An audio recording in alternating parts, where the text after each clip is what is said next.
mucho, vamos más a charlar que la otra cosa.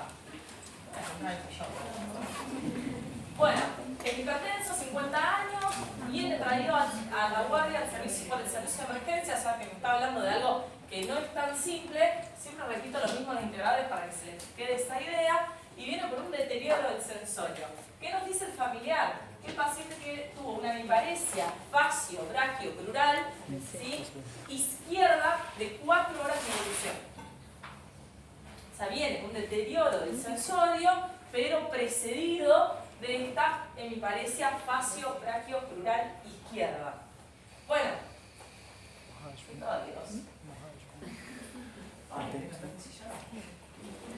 bueno, que no los veo, entonces me gusta más acá.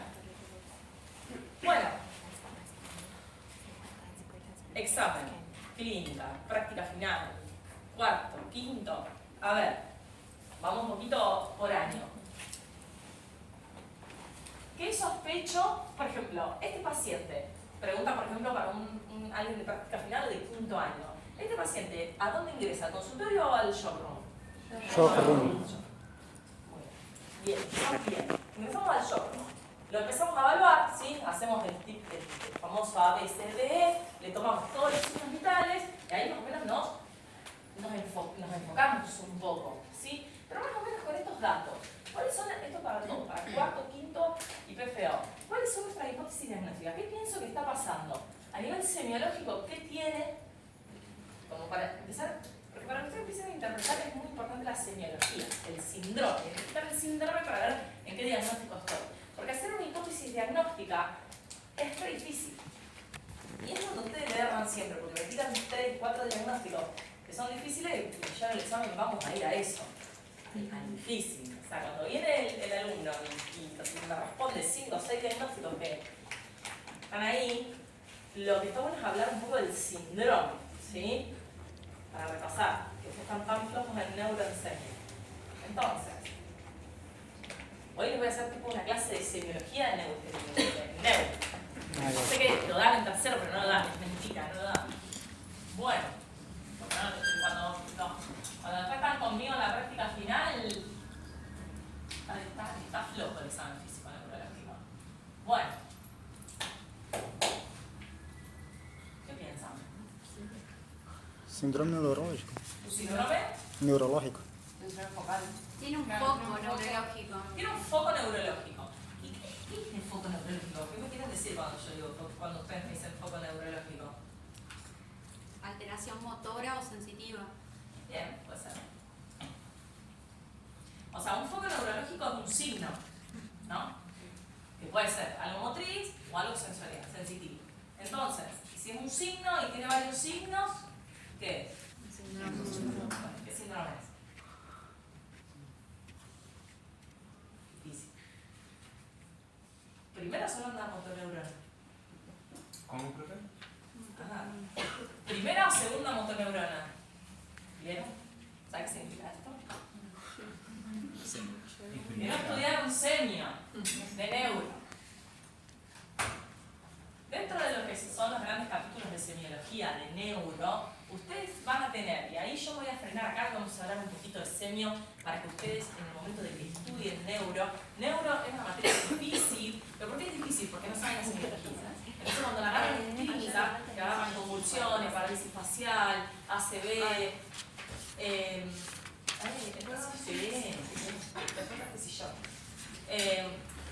o sea, todos esos cuadros a ustedes se les complejiza porque no saben hacer el examen físico neurológico. No saben lo que es, por ejemplo, el síndrome esto, la primera motoneurona, la segunda motoneurona, cómo evalúo la conciencia, cómo evalúo la conciencia, el tema del habla, la fascia, qué es la fascia. Y ahí, hoy, mi objetivo de hoy, más que nada resolver este caso clínico, son 4 diapositivas, es explicar un poquito la semiología neurológica. Aprender a hacer, ustedes yo quiero que salgan de la facultad sabiendo un examen físico, y los que ya salieron, porque veo caras que son medicatos, quiero que sepan, hacer un examen, no, PFO, ya te metí como medicato. Me tenés jubilada, ¿no? Sí, ya te jubilé.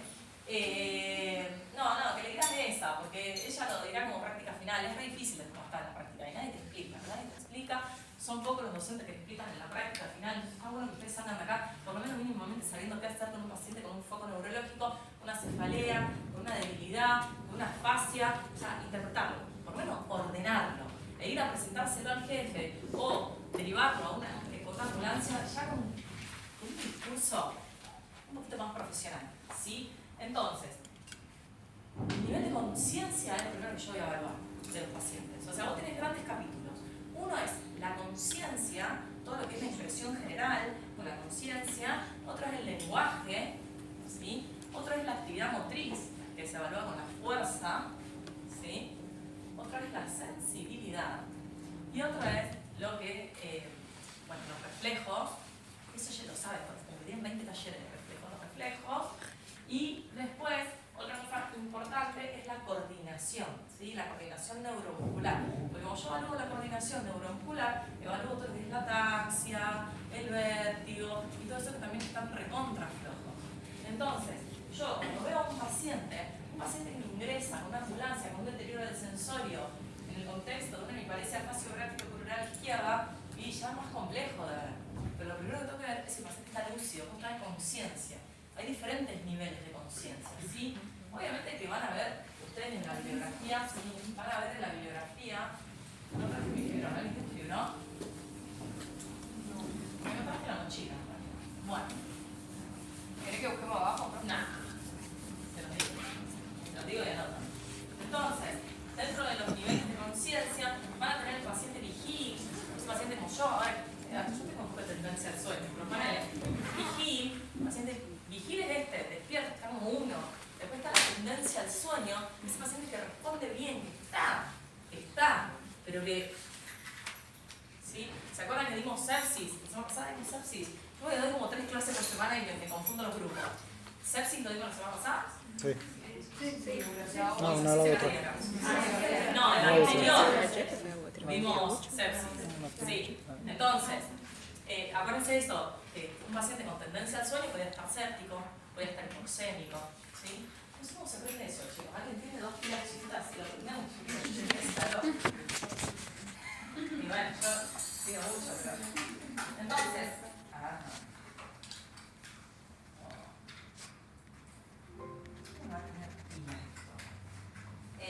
la tendencia al sueño es eso. Es un paciente que te va a responder, que vos le hablás y responde todo, pero se te duerme, ¿sí?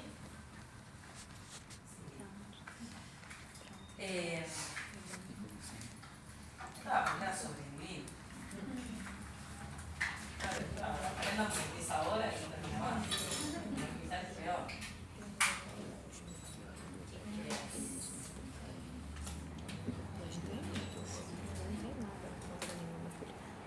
Calor, ¿estoy en calor?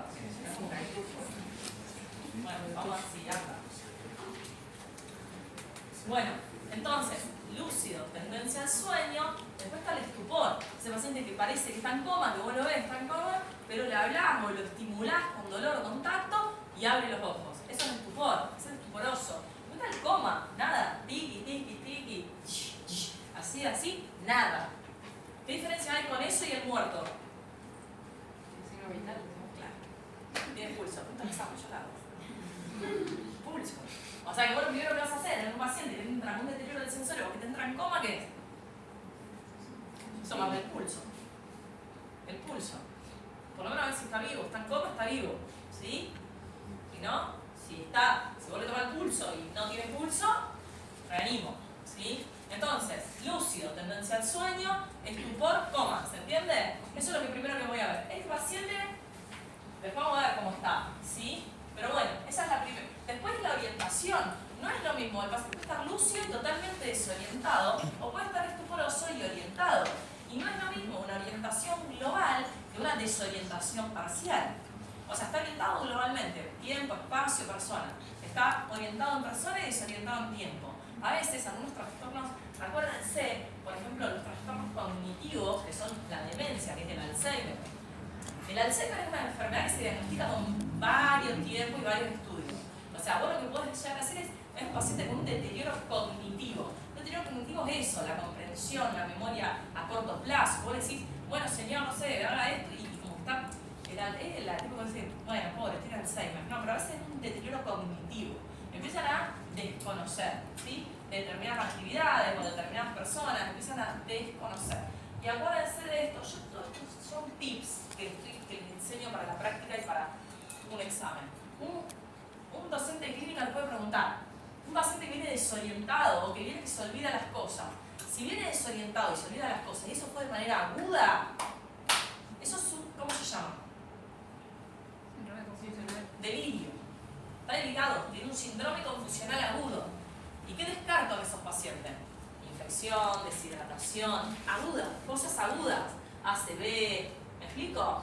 Ahora un paciente que viene con un cuadro progresivo, que se olvida, que se confunde, que por momentos se pierde, que desde hace años y que cada vez se vuelve más progresivo, eso sí es una demencia.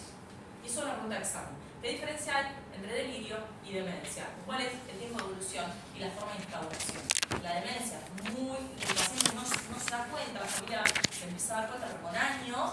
En cambio el delirio o el síndrome confusional agudo se da de manera rápida. Mi familia tiene un geriátrico, mis hermanos, y yo soy la médica geriátrica. Y ya les enseñé eso lo principal. O sea, yo tengo los abuelos que son todos con demencia. Entonces a veces pasa que ustedes lo hacen, a veces se reciben, ver a viejos en la casa, yo digo viejos, adultos mayores, en el domicilio, no van a ver que está más desorientado de lo habitual, y usted dice, ah, es la demencia, chao. No. O sea, si hay algo muy agudo, de conductual, o que se olvida, ese paciente tiene alguna intercurrencia. La mayoría son infecciosas, o se deshidratan, o tienen infección urinaria, o tienen una infección respiratoria, o una virosis. ¿Se entiende? No se va de esta facultad sabiendo eso. ¿Sí? Delirio, demencia, delirio, síndrome confusional. Yo para ir, vamos, quiero lo más importante que se vayan acá de neuro. ¿Sí? Entonces, conciencia, lúcido, tendencia al sueño, o lúcido, vigil, tendencia al sueño, estuporoso, coma. El Glasgow, la escala de Glasgow, se usa para el traumatismo de cráneo. O sea, nosotros lo usamos para todo. ¿Sí? Que va de 15 para 15 va disminuyendo. ¿Sí? El máximo es 15.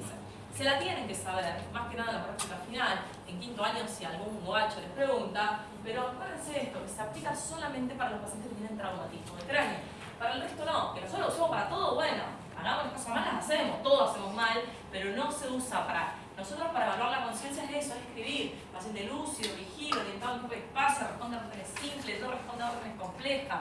Estas cosas diferentes, puede estar lúcido, puede estar orientado y puede responder a órdenes simples y no complejas. Puede estar desorientado y puede responder a órdenes simples y complejas. Eso se lo tienen que poner. Eso habla de diferentes áreas del sistema nervioso central. Si responde, si no responde. Puede estar re bien, no, yo me llamo Belén, soy docente de la facu, todo. Bueno, levantar el teclado y levanto el sillón. No respondo a una orden simple. No estoy orientada, estoy lúcida. Eso es muy importante saber porque esos son signos neurológicos que me pueden hablar de una intercurrencia. Si se instauran de manera aguda, tengo que hacer una imagen o un buen examen físico a ver qué me estoy perdiendo. ¿Sí? Entonces, esas son áreas que tengo que evaluar. Después de pasar por ese área, el área que voy a evaluar, esto es algo mío, ustedes pueden elegir el orden que quieran, es lo motriz. ¿Sí? A veces yo utilizo mucho los pares craneanos. En este paciente, por ejemplo, uso mucho el tema de los reflejos corneanos, veo el tema de los reflejos pupilares. El tema de las pupilas es muy importante para saber, tanto en el consultorio como en los casos de emergencia, la midriasis, la miosis, ¿sí? La lisocoria, o tiene midriasis miosis. O sea, son cosas que me van a hablar mucho del sistema nervioso central, ¿sí? Cualquier tipo de par craneal. Entonces, una vez que yo evalúo el par craneal, lo que yo voy a evaluar en este paciente, fíjense que tiene una paresia facial.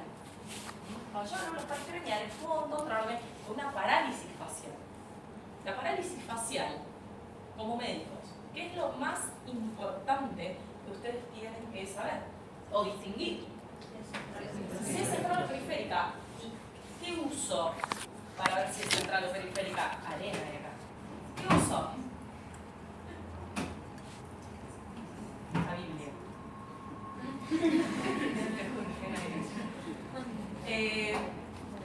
Central o periférico, ¿qué uso? Gol estándar. Que yo te digo, por esto voy a saber si es central o periférico. ¿Cómo? O sea, la semiología. O sea, nuestro trabajo. Entonces hay que saberlo. Lo más importante es eso, decirle que cierre los ojos. Entonces, en el momento que cierra los ojos, si tienen signos de Bell y de Nigro, ¿cuál es? Porque ojo ahí, el que quiere cerrar no cierra y hace una retroversión del ojo. O sea, se ve blanco el ojo, vamos a hablar así lo entienden. O sea, cierra, se le va para atrás y va a tener toda la parálisis facial, pero va a afectar también lo que es la hemicara superior, este cuadrante. ¿Qué parálisis? La que afecta toda la cara, ¿cuál es? ¿Vieron? Trasera. Periférico. Acuérdense que la parálisis facial, cuanto peor parece que es, más suave. Cuando uno dice, uy, está el horno, no cierra el ojo, está para atrás, está todo caído, esa es la periférica. La parálisis facial periférica, la mayoría de las veces, es la parálisis de Bell, como yo, Bell, pero con doble L, es una parálisis que la dan los virus, ¿sí? Que herpes, adenovirus, rinovirus, a veces se dan pacientes jóvenes, porque muchas veces pasa esto, pacientes con ACV me derivan de los pueblos y tienen una parálisis facial periférica nada más, de un pueblo derivado, ambulancia, urgencia, corriendo. Y yo lo veo y en la camilla digo, ¿quién fue el burro que me derivó una parálisis facial periférica? Y es esto, chicos, no es culpa de ustedes. No sé, lo tenía que haber aprendido en serio, es importantísimo. Es re frecuente la parálisis de Bell en el consultorio, en la guardia. Y es eso, es el ojo que se va para atrás, toda la parálisis. Y muchas veces está asociado a acúfeno, ¿sí? A tinnitus, ¿sabes? Porque a veces el mismo virus afecta, no solo que afecta, que pares craneales. ¿Cuál? Facial. Entonces, no solo afecta ese, sino que a veces también afecta los campos, ¿sí? O el pito. O sea, tiene la rama vestibular, a veces afecta, depende. Pero bueno, lo principal es eso, que sepan eso. Este paciente, seguramente, ¿qué parálisis facial va a tener? Si está asociado a brachiocrural. Central. ¿Y cómo va a ser semiológicamente? El ojo le va a estar bárbaro. Va a tener las arruguitas de la frente bárbaras. Solo va a desviar la comisura. Vos le vas a decir que se ría y va a desviar para el lado sano. O sea, se va a reír de un lado y del otro lado va a estar caído y puede tener hasta salido.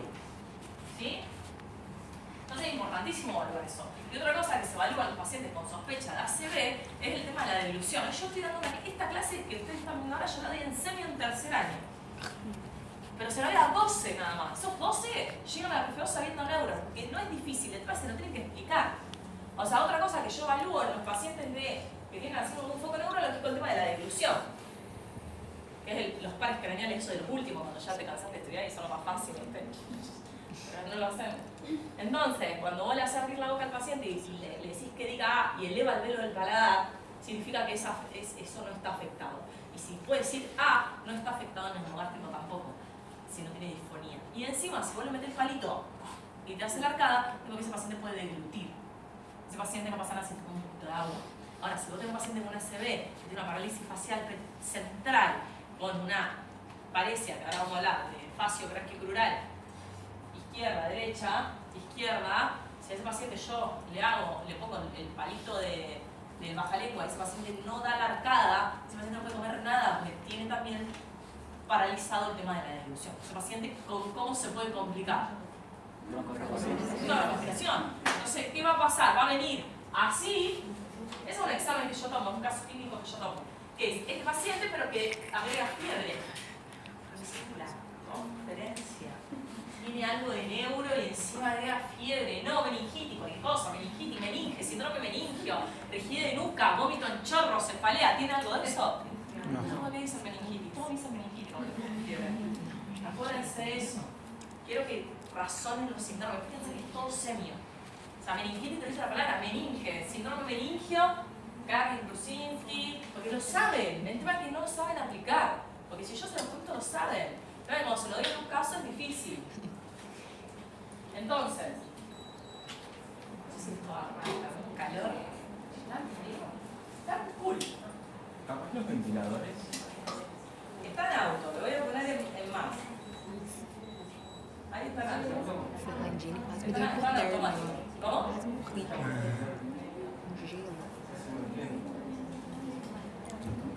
Tiene dos cositos ahí que... Y a ver si... No, o sea... Tira. Tira poco, tiene menos traje.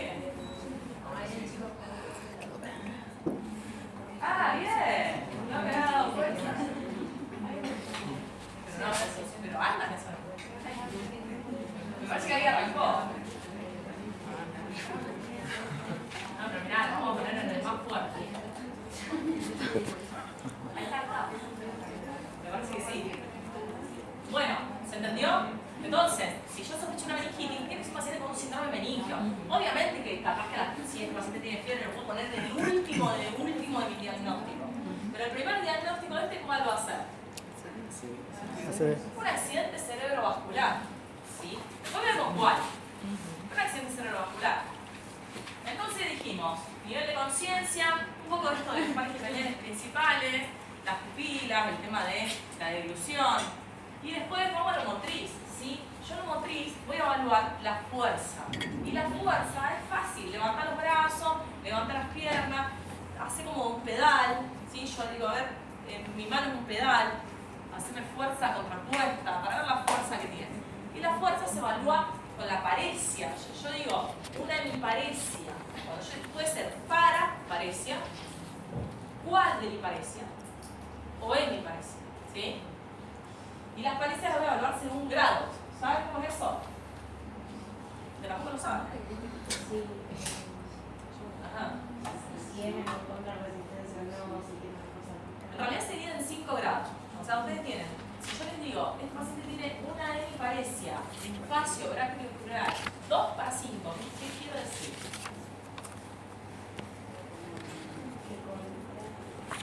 El 5 para 5, el 5 para 5 es normal, como yo.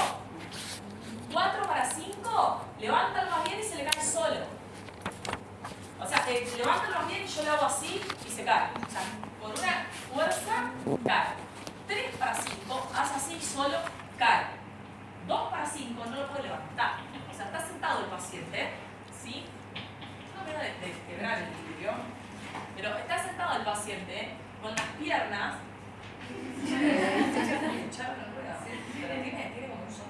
No sé qué, pero no importa, escucha. El 5 para 5 es esto. El 4 para 5 levanta al paciente y cuando vos le haces la fuerza, no puede. No te puede vencer la fuerza. El 3 para 5 levanta y lo vence la gravedad. El 2 para 5 no puede. Quiere, pero no puede. El 1 para 5, la plejía. ¿Sí? Plejía. La plejía es ausencia total de fuerza. ¿Se entendió? Sí. Me lo expliqué así. O sea, paciente, una hemiparesia, espacio brachiocrural, derecha de 2 para 5. ¿Qué significa? Que puedo hacer esto nada más. ¿Sí? Entonces yo evalúo eso, evalúo de todos los miembros qué parecia tiene. Nosotros a veces ponemos fuerza conservada. O ponemos 4 para 5, fascia. Lo que más valoramos es la braquial y la crural. A veces tienen braquial 3 para 5 y crural 2 para 5. ¿Sí? Y es importantísimo ver los reflejos de los miembros superiores e inferiores. ¿Por qué? Porque a veces, cuando tengo alteraciones del sistema nervioso central, empiezan a aparecer reflejos que antes no estaban. O se estimulan los que están, y tengo una hiperreflexia rotuliana, le hago así, me levanto así, o tiene una extensión, un reflejo flexoplantar, tiene un Babinski, extiende. Eso habla de una lesión central. Entonces, sigo. Y después les explico los síndromes. Después les explico la diferencia entre primera y segunda motor neuronal. Después de explicarle todo eso, resolvemos un caso. Pero ahora lo fácil que se les va a hacer después de esta charlita de neuro, enfocar el caso. Y todos los casos de neuro es más o menos igual. Entonces la parecia. Después la sensibilidad. La sensibilidad es lo más fácil. Y tener el tipito de todos los corredores acá según la región. Eso va a evaluar. Disminución de sensibilidad a partir de C8, de D1, de D3, ¿sí? Lo describís.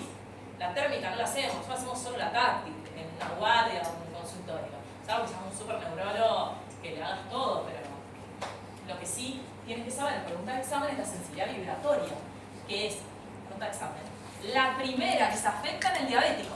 El diabético, viste que tiene una neuropatía, ¿sí? Y una polineuropatía. Polineuro porque le agarra todo. ¿Viste esa polineuro de guantes y botas?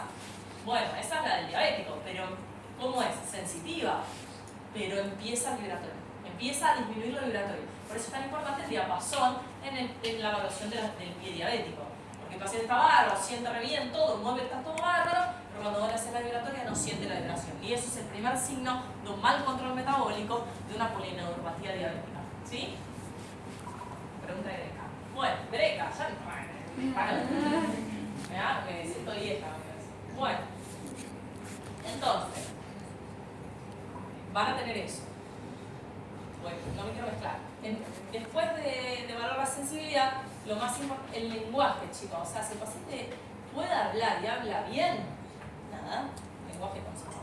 Si el paciente habla bien, o sea, se entiende lo que dice, comprende, pero le cuesta hablar, se llama disartria. O sea, ese paciente que parece que como que no puede articular, ¿sí? Y ustedes, para saber, a veces te cuesta, pero eso es si está entendiendo, si habla bien o tiene una disartria.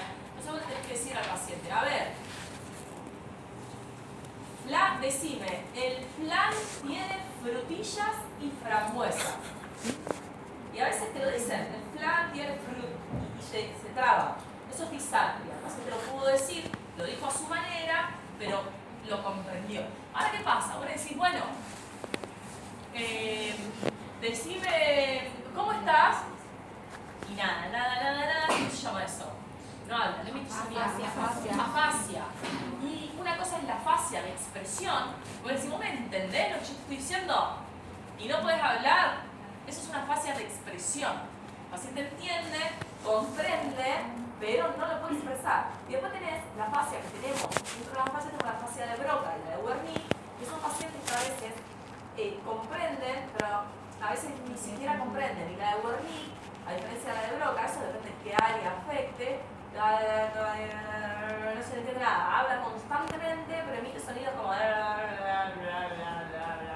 y vos le preguntás cosas y te mira y no comprende, pero es una afasia de Wernicke. ¿Sí?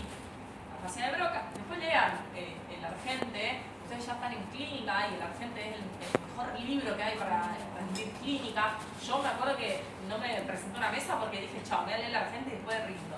Porque te es más fácil, El Argente te ayuda a enfocar el cuadro clínico. Obviamente la idea de los integradores es esta, que ustedes puedan integrar. ¿Sí? Entonces, las afasias, y después tenemos la coordinación neuromuscular, ¿sí? Dentro de la evaluación neurológica. Que eso lo voy a evaluar con la marcha. Acuérdense que tenemos dos tipos de coordinación neuromuscular, la voluntaria y la involuntaria. La voluntaria es la que está precedida por el cerebelo, ¿sí? El cerebelo dice, bueno, Belén está sentada, tiene los pies por los receptores de presión de los pies, todo su segundo año, le manda al cerebro la orden, le dice, Belén está parada, apoyada no tiene beneficio. Y esto está la participación también del nervio auditivo, del nervio de temporalidad, la rama vestibular del octavo par. O sea, esas son las que actúan. Entonces vos, cuando hablas de la función neuromuscular, hablas un poco de eso. Si el paciente coordina y está ordenado, o sea, el cerebelo anda bien y todo lo que es el sistema vestibular. Entonces, ¿cómo lo evalúo? Con el romper. Vamos a ver el paciente, lo vamos a hacer así, se va para el costado, tengo un romper positivo, y si no puedo hacer el dedo nariz, porque hace esto, ¿sí? Tengo alteraciones a nivel neuromuscular, de coordinación. Y cuando tengo alteración de la coordinación, el paciente seguramente venga con vértigo. Entonces el paciente te va a decir, tengo mareos. Pero la semiología del mareo es como sentirse arriba de una nube. El vértigo es que se te mueve todo. Eso de que el mareo es que vos te quedás quieto y se te mueven las cosas, que las cosas se mueven y vos te mueves. No, es lo mismo, eso es vértigo. No importa cómo, si las cosas se te mueven o vos te mueves. En sí es el vértigo. Cuando el paciente está inestable, tiene vértigo. ¿Sí? Entonces, el vértigo, ustedes tienen que diferenciarlo con este examen físico si es periférico central. ¿Y cómo lo van a evaluar con esto? El vértigo periférico siempre está precedido de muchos síntomas vasovagales porque está asociado al vestibular. Entonces el paciente puede tener vómitos, puede tener tinnitus. Eso se habla a veces de un vértigo paroxístico posicional. Es bien de una irritación por un virus. Es como cuando parece peor, es más leve. Es lo mismo que la parálisis facial periférica. El vértigo es igual. El vértigo periférico, el paciente viene así, se cae, lo tiene agarrando todo, vomita, te hace unos vómitos. Sabemos que te asustaba, porque si tiene fiebre o algo, sabemos ahí, a veces se come la punción lumbar porque no sé si es una meningitis. Tienen tinnitus y lo que más van a tener es el nistagmus. Van a tener un nistagmus horizontal que no agota, va a estar tiqui, tiqui, tiqui. Yo a veces cuando los pacientes vienen por vértigo a la guardia, los acuesto en la cabeza y los levanto como 3 veces a gustar. Les estimulo mucho este cambio de posición. ¿Sí? Y ese cambio de posición le veo los ojos y si tiene un nistagmus horizontal que no agota, es un vértigo. Ese paciente tendría que dar antihistamínicos, corticoides para desinflamar el sistema vestibular. Ahora, te digo un paciente que viene con una alteración en la marcha, que mareado, que parece borracho, que te dice que está mareado y vos lo haces y tiene nistagmus horizontal, vertical. Vertical es una bandera roja. Me habla del sistema posterior. Me habla del cerebelo afectado. Nistagmus vertical. Vómito en chorro. Y encima tiene la alteración dedo-nariz en cualquiera, la coordinación afectada, no sabe hacer esto. Y tiene vértigo periférico, sí sabe hacer esto. Nada más que no lo puedo hacer porque está todo muy variado. Pero lo puede hacer. Y puede hacer esto, entiende esto. El que tiene vértigo central no lo entiende, o sea, así. Yo me acuerdo que en la práctica final lo aprendí mucho una neuróloga, un paciente que no podía agarrar el vaso, o sea, quería agarrar el vaso y daba unos manotazos y golpeaba la mesa. Y yo estaba ahí, nadie grabó, la PAMI, ahí estaba rotando en PAMI. Y le dije a la neuróloga, ¿puedes hacer consultorio con vos? Sí, venime. Y de ahí aprendí un montón de neuro, porque está buenísimo, porque es muy frecuente. Y es eso, o sea, la coordinación. Si tiene vértigo periférico, está mareado todo, pero agarra el vaso y toma agua, vomita, pero en cambio el vértigo central no pasa. Y es importantísimo eso, pero vamos a ver por qué después. ¿Se entendió? Eso es neuro. Yo lo que quiero que sepan, salen de acá, sepan eso. Con eso van a ser grandes médicos y médicas. Nadie lo sabe. Entonces, este paciente de 50 años que ingresa a la guardia hipertenso en tratamiento con valsartán 80 miligramos día, que viene con esta hemiparesia facio-brachioplural izquierda de 4 horas, yo lo reviso y tiene 200, 120 alta, con una frecuencia 70 regular, AFEBRI, saturando 98%. Respira bien. No responde a órdenes simples ni complejas. No responde al dolor. ¿Cómo? Las pupilas son isocóricas, reactivas y simétricas. O sea que es protuberancial. No parece. Ahora quiero que vean todos estos datos porque después les voy a explicar algunas cosas que quiero que tengan en cuenta para el examen o para la vida. Yo les enseño para la vida, a ustedes les importa el examen, yo les enseño para la vida. Extensión de miembros superiores e inferiores al dolor. ¿Qué es? Sí, habla de un compromiso cortical grave, ¿sí? La decodificación. Babinski positivo bilateral. Esto es real. Este caso es real. Nada. Nadie le hace Babinski. Me presentan los pacientes con un posible ACV y tiene la zapatilla puesta. Me indigna. Son jóvenes los que me presentan, hijo de puta. ¿Sabes? Si realmente te recibiste y ya puedes sacar la zapatilla del paciente, que nos queda a nosotros, que hace 20 años no recibimos. Saquen la zapatilla, hagan el Babinski, hagan la fuerza, sucedáneo Babinski, reflejo rotuliano, hiperreflexia. Además, Babinski es un tipo así. Babinski te dice, ya está, algo central. O sea, porque este paciente va en coma. Y dentro del coma vas a tener un montón de hipótesis diagnósticas, que ya un poco las hablamos de la otra vez. ¿Cuáles son las hipótesis diagnósticas del paciente con coma? Este paciente está en coma. Primer diagnóstico de este paciente con esa clínica que vino, que estaba en la casa, hizo una hemiparesia facio-brachioplural y él llega en coma. Primera hipótesis diagnóstica del coma, ACV, un accidente cerebrovascular. Bien, vamos a ver cuál. ¿Qué más? La encefalopatía hipertensiva. ¿Qué da? ¿Cómo es el cuadro de la encefalopatía hipertensiva? Cefalea, excitación, no te lo deprime, sino que te lo excita. El paciente viene, te va a querer pegar, va a gritar, va a estar totalmente sacado, ahí sí. La encefalopatía es muy raro que te dé coma. No está mal pensarla, pero descarta, como descarta por una. Puede ser Eso es excitatorio. Puede ser con vómito también. Vómito, sí, está como, parece intoxicado con cocaína. No sabes si está intoxicado con cocaína o tiene encefalopatía hipertensiva. A veces el diagnóstico diferencial se hace por el contexto. Si es joven, no es hipertenso y se recontrapapió, ahí es una intoxicación. Si no, una encefalopatía hipertensiva. El diagnóstico de encefalopatía hipertensiva es re difícil. Porque a veces no sabes si está intoxicado, si está loco, no, es re difícil. Yo, una sola diagnóstica, 8 años o algo. ¿Qué más? Alteración metabólica. Bien, dentro del coma, acuérdense eso, tenemos el ACV en este paciente y después la intoxicación. Semiológicamente la intoxicación lo voy a ver, si tiene aliento etílico, las pupilas, acuérdense, si está intoxicado por opioides, ¿cómo van a estar las pupilas? Mióticas. Si está intoxicado con benzodiazepinas, De la cabeza. Normal. normal o tendencia a la vidriasis. ¿sí? Acuérdense eso, si yo tengo afectación metabólica puedo tener, por eso es tan importante el tema de las pupilas, para ver si está intoxicado o no. Si a vos seguramente te pregunten coma en un examen, un paciente que entra en coma, y vos lo que tenés que decir es, bueno, precedido al coma, ¿tuvo algún síntoma, algún signo? ¿El familiar puede decir algo para que te vaya guiando? Acá tenemos un patrón que es este, el de la hemiparesia facio-brachioplural. Pero capaz que a veces no, estaba, no sé, lo encontramos así. Pero tuvo fiebre y hace 2 días que venía con fiebre. Y ya esto parece otra cosa, es una sepsia, algo es. ¿Sí? Pero bueno, acá tiene un foco neurológico. Entonces, siempre cuando ustedes tienen el examen y si les toman a un paciente en coma, tienen que decir eso, tenemos que descartar las causas de coma. Dentro de las causas de coma tenemos el ácido isquémico hemorrágico, o sea, en realidad dirán accidente cerebrovascular, los trastornos metabólicos. Dentro de los trastornos metabólicos tenemos la hipopotasemia, la hipoglicemia, o sea, hacerle una glicemia capilar, una cuchet a este paciente, ya ahí me cambia un montón. Me cambia un montón. Me acuerdo de un paciente que tengo ganas de presentarle, que se lo voy a presentar la semana que viene. Lo tengo que armar, lo debo tener. Entonces le hacen la cuchet y si la glicemia está bien, listo. Ahora, el paciente tiene una glicemia extremadamente alta, puede ser un coma hiperosmolar. Si la tiene muy baja, puede ser un coma hipoglicémico.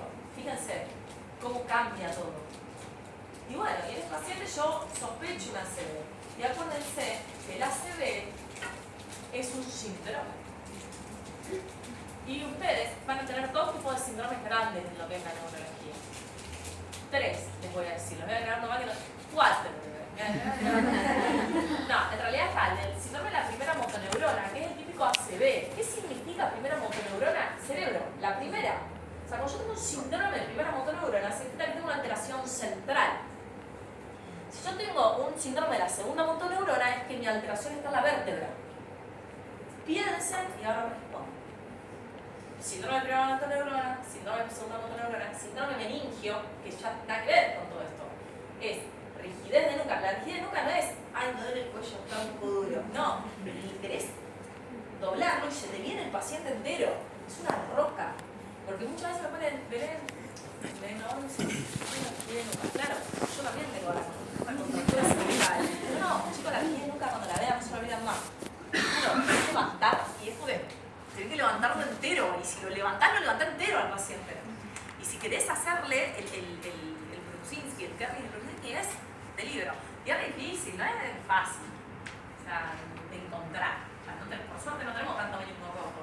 Pero acuérdense, síndrome meningio y después el síndrome vertiginoso. Dentro del síndrome meningio, PL, y ahí hago una antibiótico-terapia rápido, con una emergencia infectológica. Dentro del síndrome vertiginoso, central o periférico, periférico me relajo, central me asusto y le hago una imagen, porque puede ser un ACV isquémico posterior. Y después tenemos el síndrome de la primera motoneurona. El síndrome de la primera motoneurona afecta el cerebro.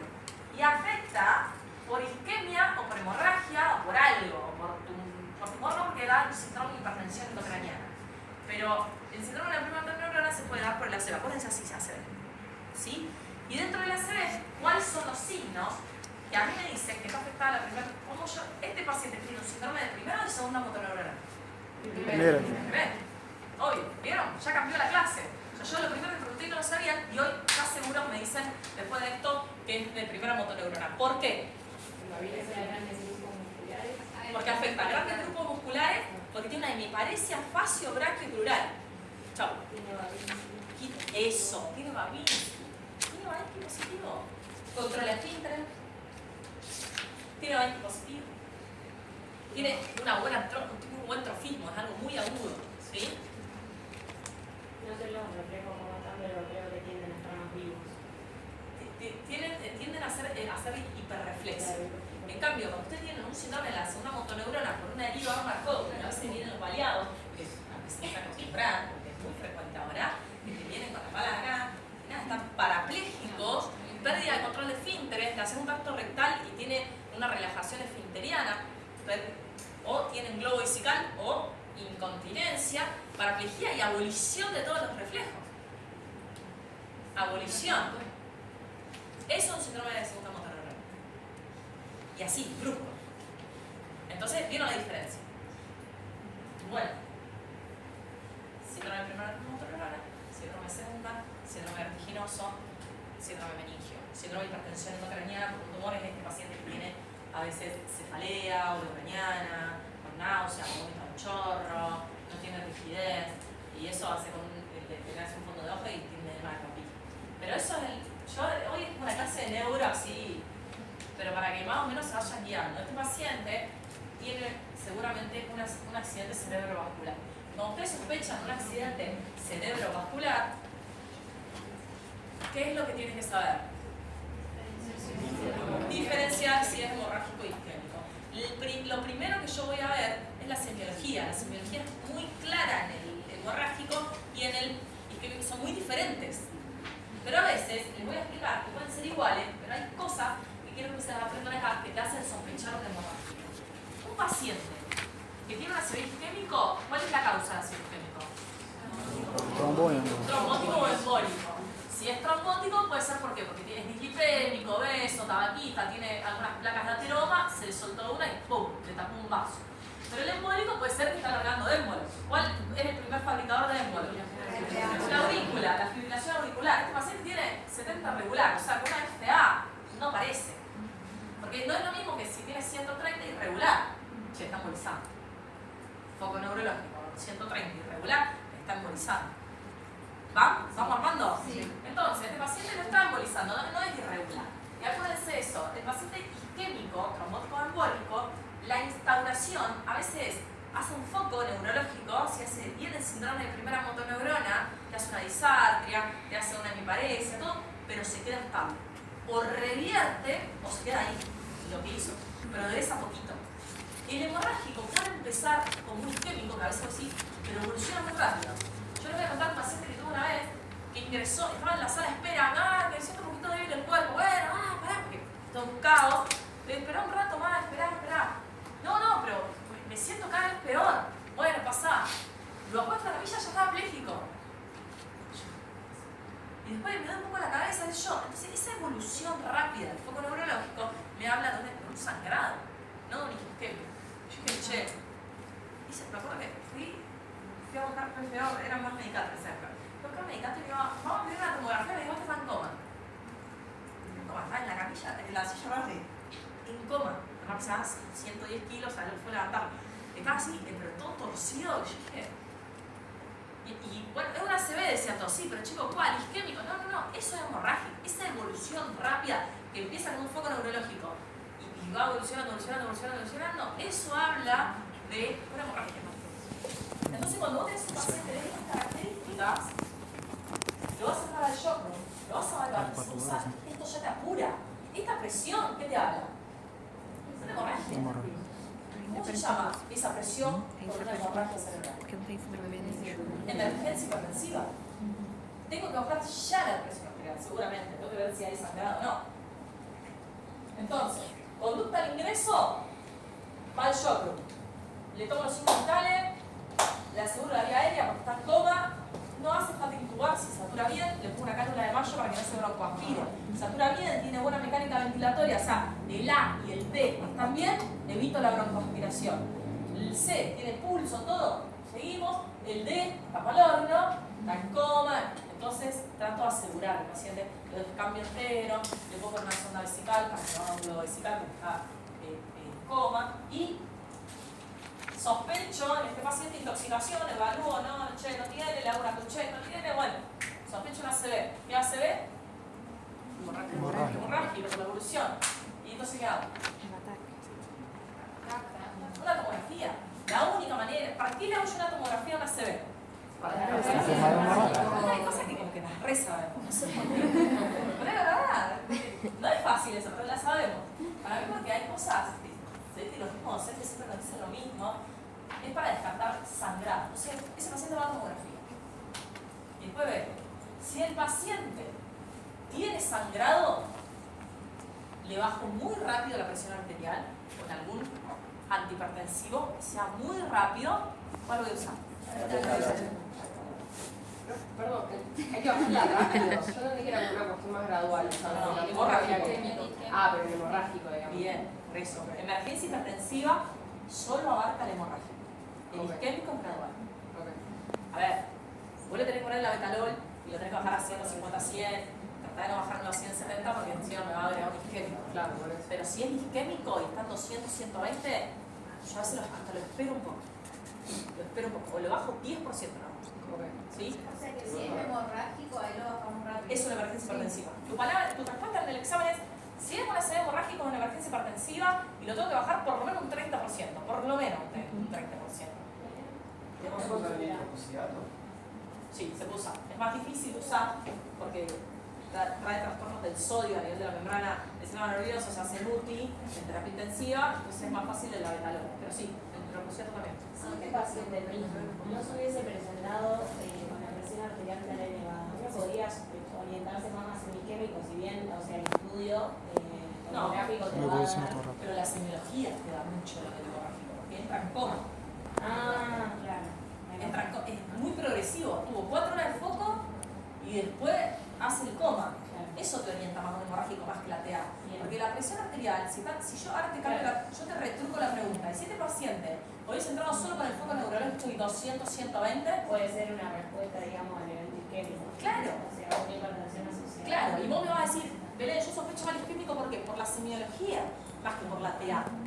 La tensión arterial te da la causa o la consecuencia. Bien. La frecuencia cardíaca también te orienta, pero la clínica te da si es isquémico o hemorrágico y te lo va a definir la tomografía. Una tomografía normal nos va a decir que es un isquémico. Una tomografía con sangrado nos va a decir que es hemorrágico y si yo tengo una tomografía normal le puedo hacer una resonancia y la resonancia te da la isquemia aguda. Acuérdense que la tomografía tarda en darle isquemia. 6 Mira. horas ou 24 horas? Les voy a enseñar. Esto es una tomografía. 2 cortes. Esto es real. Esta tomografía es de... Porque no se me ¿Ves que se marca activar mucho. Windows? Esta tomografía es de Eva Perón. Esto es el cráneo, así de blanco. Fíjense que esto es el parénquima. Y ven esta mancha blanca, así se ve la sangre. Hipertensa. Así. O sea, inconfundible. Lo único que van a saber ver de tomografía es sangre. Es que sí, chicos, no es fácil. Es blanca, así, una bocha blanca. Fíjate acá. ¿Este con contraste, doctor? No, sin contraste. Acuérdense, buena pregunta. Las tomografías por guardia siempre sin contraste. ¿Cuándo pido contraste? Cuando sospecho que.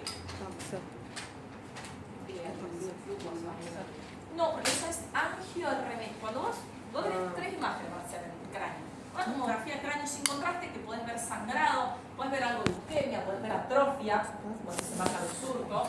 Y después tenés la tomografía con contraste, que es para ver evaluar masas. Masas cerebrales, que cuáles son los diagnósticos diferenciales de las masas cerebrales. Tumor primario, metástasis de otro tumor, toxoplasmosis, absceso, pero el paciente va a venir con esta clínica. Ah, no. Por eso, probablemente sea HIV, probablemente venga con un síndrome febril prolongado, con un foco neurológico diferente, ¿sí? Un antecedente de cáncer. Les voy a contar una historia que me pasó hace una semana, que no lo puedo creer. Y ustedes no van a ser sus médicos, porque ya con el plan que se doy no lo van a hacer. Paciente, 68 años. No te lo chamo. 68 años, mujer, sin antecedentes. Fumadora de vez en cuando, se le muere la madre, entra en una angustia muy profunda. Empieza con tos, pérdida de peso, rara, se siente rara. Va a un clínico, que no es clínico, porque no se recibió, se hacen llamar clínico.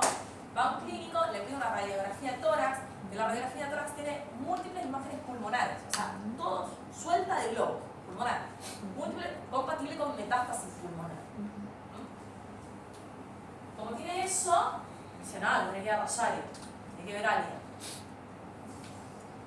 Mujer de 60 años, o sea, fumadora, pero pensar un montón de cánceres. No, mujer, todo femenino, todo lo ginecológico, pulmón, perfumado. En este transcurso, por suerte es la mamá de una conocida mía, que ya está en tratamiento y todo, porque si no es un desastre. Entonces, ¿qué pasa? Ella está por sacar el turno en Rosario y en ese transcurso del tiempo agrega una hemiplegia braquial derecha, solo braquial, con alteraciones así como que agarra esto y se le cae, como que rara, se siente medio rara, como que camina y aumenta la marcha, aumenta la base de sustentación, no camina tan bien, va ahí, como que necesita agarrarse de las cosas. Bueno, fue a un médico, a un neurólogo, para mí no fue a un neurólogo, no era neurólogo. ¿Cuál es la causa? Entonces, anímense porque lo que dijo el otro médico es muy burro, entonces ustedes pueden decir. ¿Qué es? Cerebelo. Metástasis. Una pregunta, ¿dónde sabes? ¿Es primario o secundario? Ah, no, está muy bien, o sea, no lo sabés, pero vos decís algo en el cerebro tiene. No sé qué. ACV es raro. ¿Por qué? Porque no es un síndrome de primera motoneurona, esa hemiparesia, disartria. Raro. ¿Qué le dijeron? Que tenía un Alzheimer. Y que nada, que era de la edad, que era un Alzheimer. Bueno. ¿Qué? La edad tampoco, 68 años. Bueno, Alzheimer. Obviamente se puso re mal. Cuando yo la veo, ¿qué le pido? A esa paciente una tomografía de cráneo, con o sin contraste. ¿Qué viene con la sin contraste? No se ve nada. Yo no quiero saber si tiene ACV, si no tiene ACV. Le hice una con contraste, o sea, le irradié 2 veces porque no le pidieron con contraste y tenía múltiples metástasis cerebrales, de cerebro de todos lados. ¿Viste? Porque te da como de todos lados un poco, pero no te da eso de. Porque vos te acuérdense que el ácido isquémico te da el síndrome anterior, que es bien motor, y el síndrome posterior, que te va a venir, que te debuta con un síndrome vertiginoso central. ¿Eh? O sea, es semio, chicos, es semio. Sí.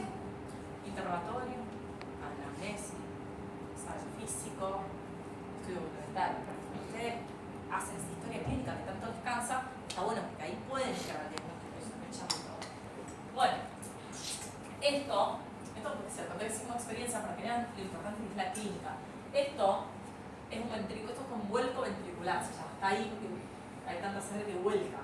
Bueno, eso es algo para los especialistas. Este paciente fue a terapia y se operó, se le drenó el hematoma que tenía y creo que se murió, no, porque era adulto. Yo le puse 50, pero no tenía 50, era más grande. Acuérdense esto. Yo le pido tomografía de cráneo sin contraste a ACV, traumatismo de cráneo, para ver si hay sangre. Le pido con contraste cuando sospecho masas, o sea, que vengan con un síndrome de hipertensión endocranial, o sin contraste también la meningitis antes de punzar, para ver cómo tiene los ventrículos, si tiene hipertensión o no. Cuando yo sospecho un aneurisma, que vienen con esas cefaleas raras, esas cefaleas con red flags, le puedo pedir una angio-RMI o una angiotac, que te da todo el árbol bien de las arterias. Eso es con contraste. Y después,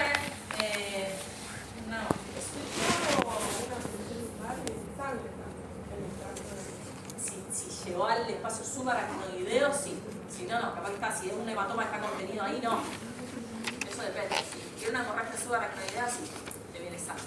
Depende de cómo fue volcando, porque a veces tienen tanta hipertensión arterial porque están ahí acumulado y no bajó. Y a veces hacer este vuelco y sí tiene sangre. No le hacemos la función lumbar.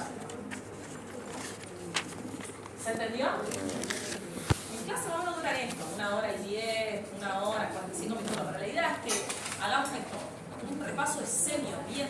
Porque la única manera de integrar es sabiendo semio. O sea, vos decís, ¿qué le pasa al cuerpo? Como les dije, la disnea, el ahogado, el respiratorio.